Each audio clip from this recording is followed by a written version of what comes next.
যে দুটো টাইপের লস হয় কি কি?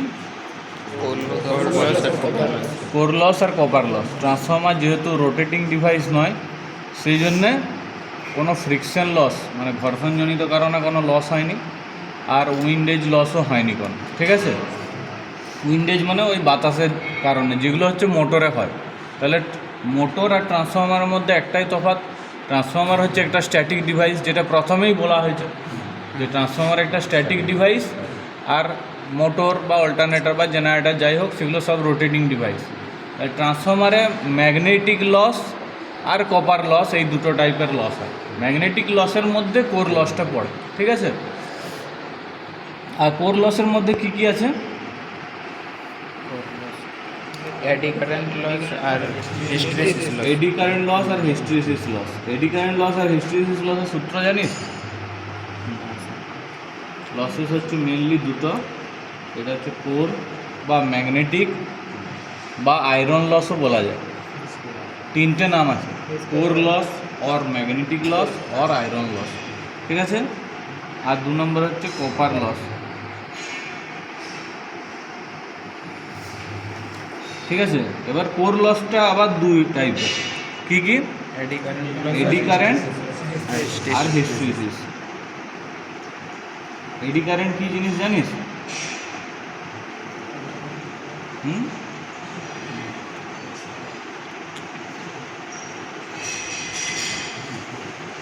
এডি কারেন্ট হচ্ছে এমন একটা কারেন্ট যেটা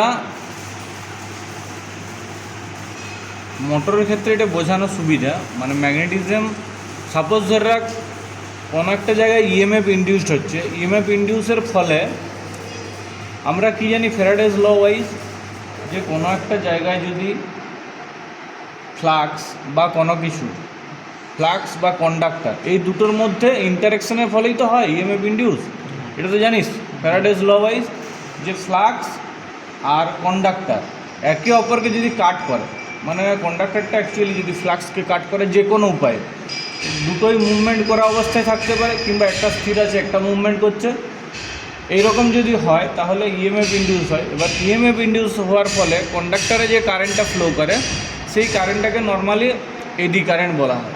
ঠিক আছে, ওই কারেন্টটা অ্যাকচুয়ালি মেন কারেন্টটাকে, যেটার জন্য ওই কারেন্টটা ফ্লো করছে সেটাকে বাধা দেয়, ওইটাকেই এডি কারেন্ট বলে। ঠিক আছে, এবার ওই এডি কারেন্ট জনিত কারণে একটা লস হয়, সেটাই হচ্ছে বলতে দে। ওই এডি কারেন্টটা যে মেন কারেন্টকে অপোজ করছে বললাম না, তাহলে মেন কারেন্টকে যদি অপোজ করে ওই কারেন্টটা, তাহলে একটা বিপরীত প্রতিক্রিয়া হচ্ছে। যেমন রেজিস্ট্যান্স কি আটকায় কারেন্ট ফ্লোতে, তাহলে বাধা দিলেই তো লস একটা হচ্ছে। তো এটাও হচ্ছে সেরকম টাইপের, ওইভাবে লসটা হয়। এডি কারেন্টের একটা সূত্র আছে, সেটা হচ্ছে পিই ইকুয়ালস টু হয়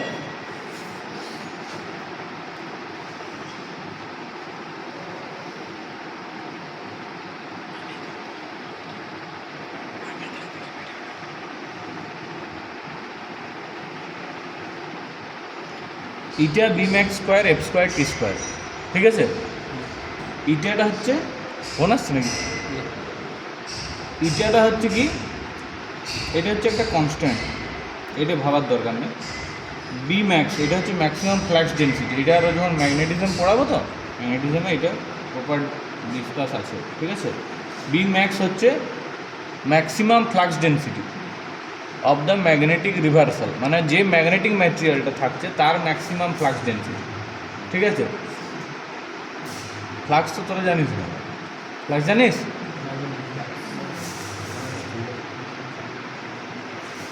ফ্লাক্স হচ্ছে ম্যাগনেটিক লাইনস অফ ফোর্স। কতকগুলো সাপোজ ধরে এখানে একটা আর এখানে এরকম দুটো ধরে ম্যাগনেট দেওয়া আছে, একটা নর্থ পোল একটা সাউথ পোল।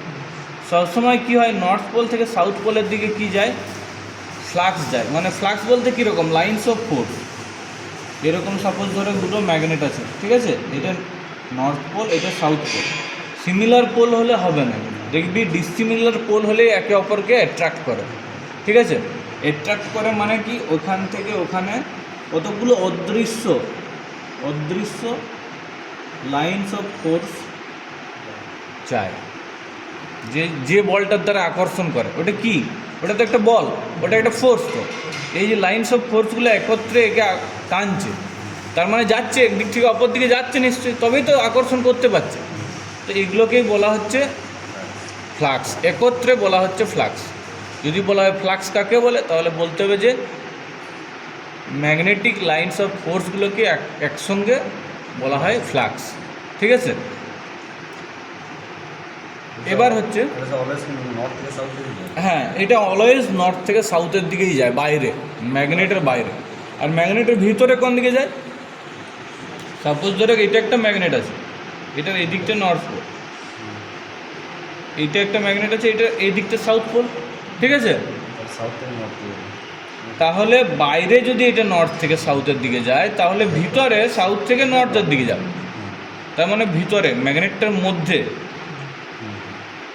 এই দিক থেকে এইদিকে যাবে, কিন্তু বাইরে ও দেখাবে কি এই দিক থেকে এইদিকে আসছে, বাইরে এরকমভাবে আসবে, যতটা জায়গা পাবে ও আসবে এই দিক থেকে এই দিকে সব সময়। কোনো সময়ই কিন্তু সাউথ পোল থেকে নর্থ পোলের দিকে যাবে না। ওইটা কোনখানে যাবে? ভিতরে, সাউথ পোল থেকে নর্থ পোলের দিকে যাবে ভিতরে, ম্যাগনেটের ভিতরে।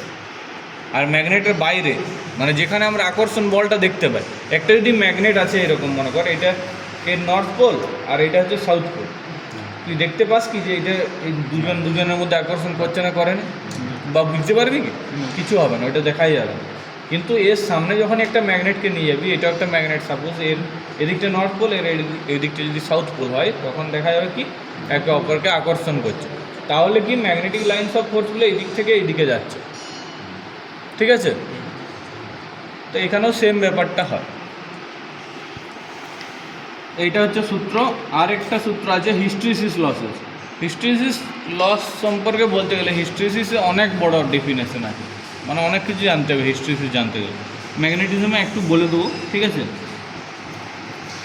এটাকে পিএইচ দিয়ে ডিনোট করা হয় হিস্ট্রিসিস লসটাকে। পি হচ্ছে পাওয়ার, এইটাও এক ধরনের পাওয়ার, কিন্তু লস হচ্ছে, ওই জন্য আমরা এইরকমভাবে ডিনোট করি পিই, ওই জন্য এডি কারেন্ট লস। নর্মালি পিটা পি কী হয়? পাওয়ার। এখানে লসটাও পাওয়ারেরই তো লস হয়, তার জন্য পি দিয়েই ইন্ডিকেট করা হয়। আর এরও ইউনিট হয় ওয়াট কিন্তু, ঠিক আছে। এখানে বলা হলো না এডি কারেন্ট লসের বাকিগুলো। এটা হচ্ছে কি বললাম, ম্যাক্সিমাম ফ্লাক্স ডেন্সিটি। আর এটা হচ্ছে এফটা কি? ফ্রিকোয়েন্সি, ফোর্স নয়। ফোর্স কি রে? এখানে ফোর্সের কোনো ব্যাপার নাই ইলেকট্রিকের। ইলেকট্রিক্যালে ফোর্স খুব কমই, যেখানে হচ্ছে টর্কের কথা আসবে সেখানে ফোর্স আসবে, বাকি এখানে ফোর্সের কোনো ব্যাপার নেই। ঠিক আছে, সবসময় এফ যদি থাকে, আর ছোটো হাতের এফ হচ্ছে ফ্রিকোয়েন্সি। আর এটা হচ্ছে কি? টিটা নাম্বার অফ টার্ন, না টার্ন নয়, এইটা মনে রাখবি থিকনেস। থিকনেস অফ কি? ল্যামিনেশন।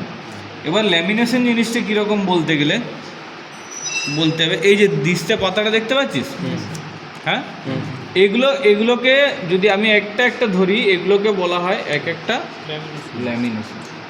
ঠিক আছে, এইটার উপরেও একটা কোটিং দেওয়া থাকে, মানে কোরটা যখন তৈরি করা হয়, কোর, ঠিক আছে, ট্রান্সফর্মারের কোর যখন তৈরি করা হয়, এটা ট্রান্সফর্মার নিয়ে এখানে আছে না ছোটো ছোটো ট্রান্সফর্মারগুলো, ছোটো একটা নিয়ে দেখাচ্ছি। ট্রান্সফর্মারটা দিলে ছোটো একটা বের কর, দেখতে পাচ্ছিস প্রত্যেকটা দেখ একটা একটা আলাদা আলাদা দেখা যাচ্ছে। এগুলো জয়েন করে করে একটা কোর বানানো হয়েছে, এই এত মোটা করা হয়েছে। তো এইটাই হচ্ছে থিকনেস। ঠিক আছে, এই থিকনেস অফ ল্যামিনেশন, মানে এক একটার মোটা কতটা আছে।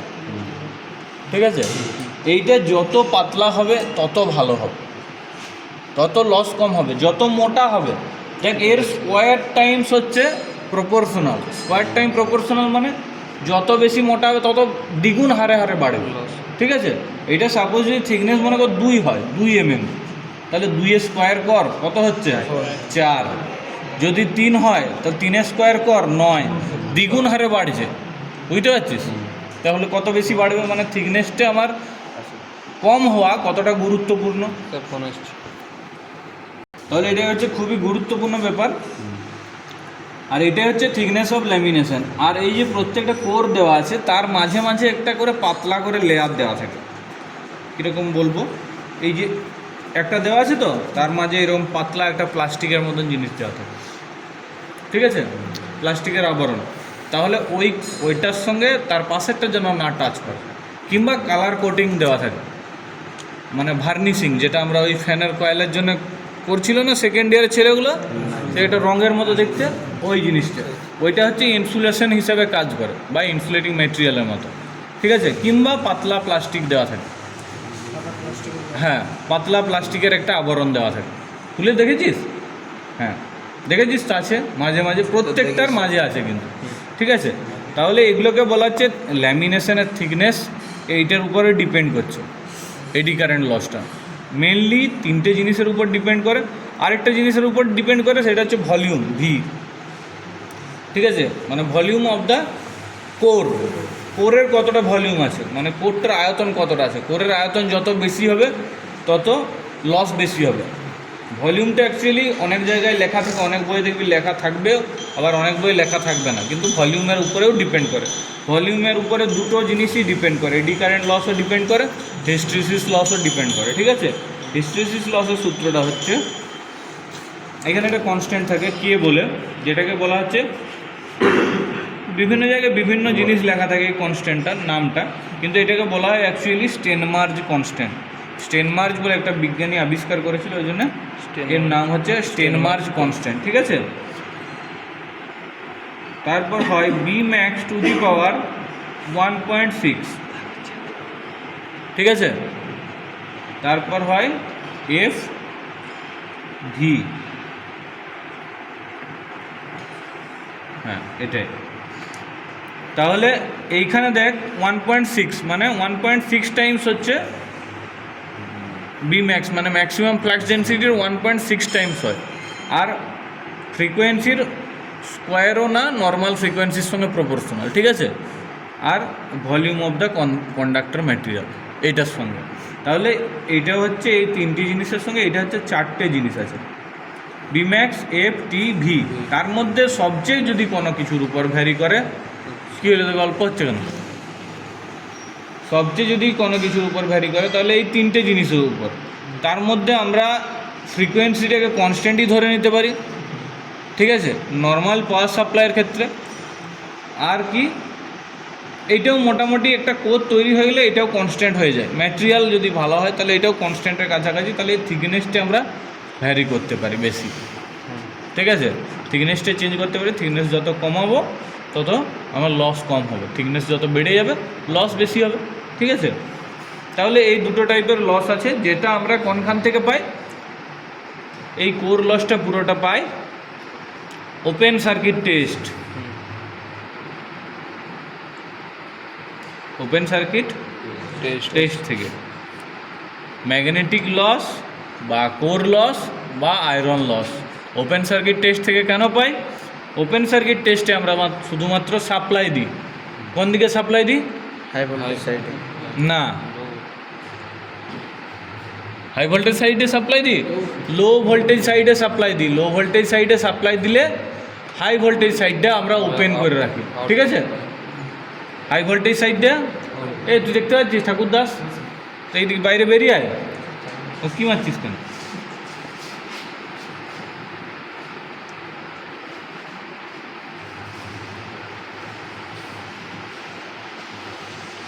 এইটা হচ্ছে একটা ধরে রাখ ট্রান্সফর্মার,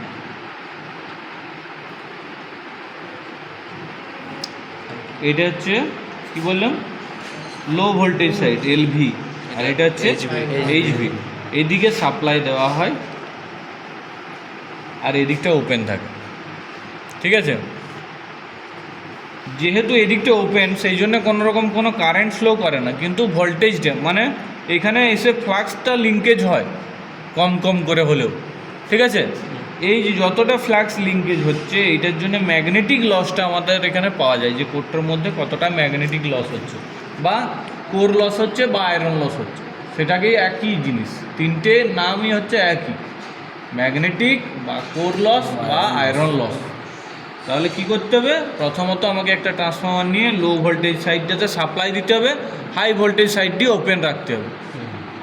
লো ভোল্টেজ সাইডে আমি যদি একটা ওয়াট মিটার লাগাই, তার সঙ্গে একটা প্যারালালে ভোল্ট মিটার আর একটা অ্যাম্প মিটার, অ্যামিটারে সামান্য পরিমাণ কারেন্ট ফ্লো করে, কারেন্ট যে ফ্লো করে না তা নয়, কারেন্ট ফ্লো করে সামান্য পরিমাণ, সেটা হচ্ছে ম্যাগনেটিক লসের জন্য। ওই জন্য এখানে ওপেন সার্কিট টেস্টে আমাদেরকে কি করতে হয়, ভোল্টেজ যতটা সম্ভব কম দেওয়ার চেষ্টা করতে হয়, মোটামুটি 50 ভোল্টের মতো। তার বেশি ভোল্টেজ দিলে কিন্তু এখানে আরও বেশি কারেন্ট ফ্লো করবে, তার মানে তখন কপার লস শুরু হয়ে যাবে। ঠিক আছে, এখানে ওপেন রাখা সত্ত্বেও কি বললাম, কারেন্ট ফ্লো কিন্তু শুরু করবে, এখান থেকে এখানে ফ্লাক্স লিঙ্কেজ হতে শুরু করবে। ঠিক আছে, কখন বললাম, যখন 50-60 ভোল্টের উপরে চলে যাবে। সাপ্লাই দিলে আমাদেরকে কত দিতে হবে, 50 ভোল্ট। ঠিক আছে, তাহলেই শুধুমাত্র কোর লসটি পাওয়া যাবে। 50 ভোল্টের যদি বেশি দিই, এর সঙ্গে কপার লস অ্যাড হয়ে যাবে, তার মানে আমরা পিওর কোর লসটা পাবো না। যে ওয়াট মিটারটা এখানে লাগানো হবে, ওয়াট মিটারটার সঙ্গে কীভাবে কানেকশান করা হয় আমরা দেখেছিলাম। প্রথমে হচ্ছে একটা ওয়াইন্ডিং থাকে, তার সঙ্গে প্যারালালে একটা উপরে একটা কী কয়েল, কারেন্ট কয়েল এটা, আর এটা হচ্ছে প্রেসার কয়েল। ঠিক আছে, এবার এর সঙ্গে একটা প্যারালালে ভোল্ট মিটার আর একটা অ্যাম্প মিটার দিয়ে এটা ট্রান্সফরমারে ঢুকে গেল, ছোটো করে আঁকলাম। ঠিক আছে, ট্রান্সফরমারটা এবার এখান থেকে বেরিয়ে ওপেন থাকবে। ঠিক আছে, তাহলে এইটা ওয়াট মিটারটিতে আমার দেখা যাবে, এই রিডিংটা কোর লসের রিডিংটা দেখা যাবে। যদি সাপ্লাই ভোল্টেজটা কম দেওয়া হয়, 50 ভোল্ট, 60 ভোল্ট, 70 ভোল্ট, যখনই 100 পেরিয়ে যাবে, মোটামুটি আমরা ওই রকমই দিই, চেষ্টা করি যে 50 ভোল্ট দেওয়ার, মানে এটা হচ্ছে এটা ধরা হয়। যদি 230 ভোল্টের ট্রান্সফরমার হয় বা 240 ভোল্টের, ঠিক আছে, সেখানে হচ্ছে এইটা মেনটেন করা হয়। তাহলে কি দেখা যাবে, এইখানে অ্যামিটারে খুব অল্প পরিমাণ কারেন্ট ফ্লো করবে, 0.02 এইরকম রেঞ্জের, 0.04 এরকম রেঞ্জের। ঠিক আছে, মানে পয়েন্টে আসবে কারেন্টটা অ্যামিটারে, কিন্তু কারেন্ট অবশ্যই ফ্লো করবে অতি অল্প। যদি জিজ্ঞেস করা যে কারেন্ট ফ্লো করে কি, কারেন্ট ফ্লো করে তো অত্যন্ত কম, বাট নয় যেটা নেগলিজিবল। ঠিক আছে, আর ভোল্টেজ এখানে যা ভোল্টেজ দিবি তাই দেখাবে এখানে। ঠিক আছে, আর এখানটা ওপেন সার্কিটের। ঠিক আছে, এটাই করা হয় ওপেন সার্কিট টেস্ট। তাহলে ওপেন সার্কিট টেস্ট থেকে আমরা কোর লসটা পাই। এবার হচ্ছে আসছি কপার লস। কপার লসটা বের করার জন্যে আমাদেরকে কি করতে হয়, short circuit test. Short circuit টেস্টে এবার কি করা হয়, এটা ট্রান্সফরমারে কি বলেছিলাম, এলভি, আর এটা হচ্ছে এইচভি, মানে লো ভোল্টেজ সাইড, আর এটা হচ্ছে হাই ভোল্টেজ সাইড। এবার হচ্ছে শর্ট সার্কিট টেস্ট করার জন্য আমাদেরকে ট্রান্সফরমারের কোন দিকটা শর্ট করতে হয়, হাই ভোল্টেজ, বল, হাই ভোল্টেজ,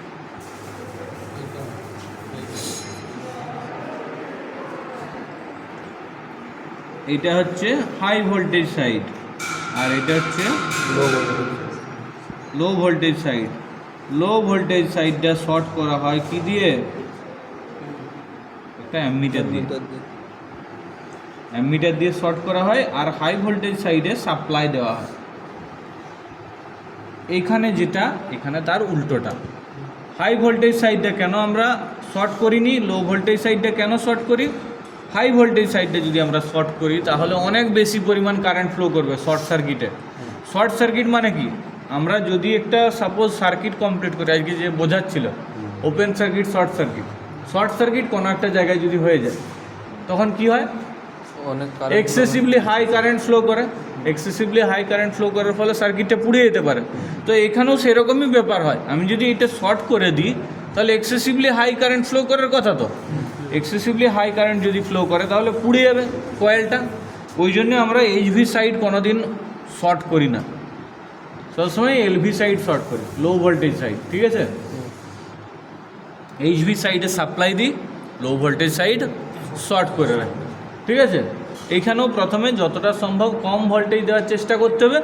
দেখতে হবে এখানে এক্সেসিভ কারেন্ট যদি ফ্লো করে তাহলে কিন্তু মুশকিল, এখানে যখনই 10 to 15 অ্যাম্পিয়ার দেখা যাবে কারেন্ট ফ্লো করছে, তার বেশি কিন্তু আমরা ভোল্টেজ আর বাড়াবো না এইদিকে, ঠিক আছে, টেস্ট করার জন্য। এখানে বুঝতে পারা যাবে। আর এর সঙ্গে ওয়াট মিটারটা ঠিক এইভাবে কানেকশন করা থাকবে।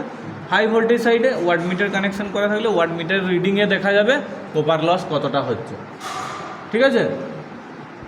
কী বললাম বোঝা গেল? আর এখানে বেশি ভোল্টেজ বাড়ালে কি হবে, বেশি ভোল্টেজ যখনই বাড়াবো তখন আয়রন লসের পরিমাণ এখানে বাড়বে। এখানে যেমন বেশি ভোল্টেজ বাড়ালে কী হচ্ছিল, কপার লসের পরিমাণ বেড়ে যাওয়ার একটা সম্ভাবনা থাকছিল, বা কপার লস হওয়ার একটা সম্ভাবনা থাকছিল, কেননা তখন ফ্লাক্সগুলো অনেক দূর পর্যন্ত লিঙ্কেজ হয়ে যেতে পারে, ঠিক আছে।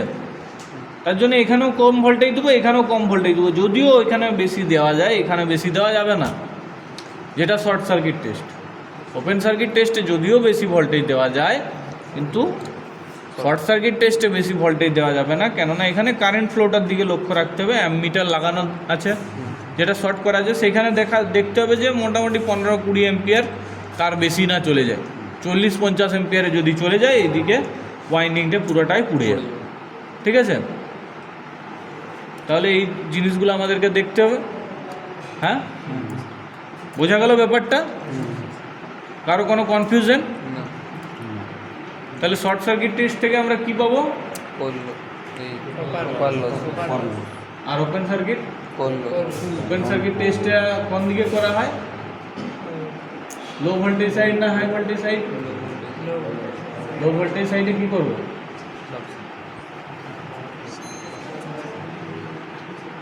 ওপেন সার্কিট টেস্টে লো ভোল্টেজ সাইডে কি করতে হবে?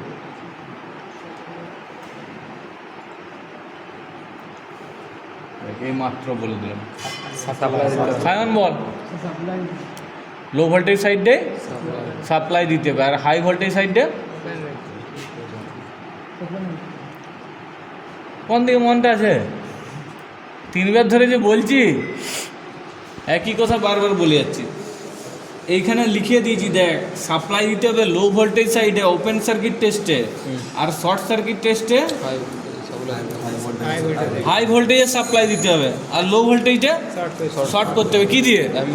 অ্যামমিটার দিয়ে। মনে থাকবে এবার? হ্যাঁ। আর এটা হাই ভোল্টেজ সাইডটা ওপেন থাকবে। এইখানে যেটা, এখানে তার অপোজিটটা। মনে রাখা কত সুবিধা, ঠিক আছে। এখানে একটা জিনিস মনে রাখবি ভালো করে, যে হাই ভোল্টেজ সাইড আমি যদি এইদিকে শর্ট করি তাহলে পুড়ে যাবে ট্রান্সফর্মার। এইটা ভেবেই মনে রাখা যাবে যে তাহলে নিশ্চয়ই low voltage side. High voltage মানে কি? বেশি ভোল্টেজ মানে পুড়ে যাওয়ার বেশি চান্স।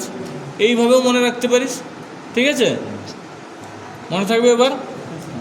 ঠিক আছে, যা কর, এবার কানেকশন কর।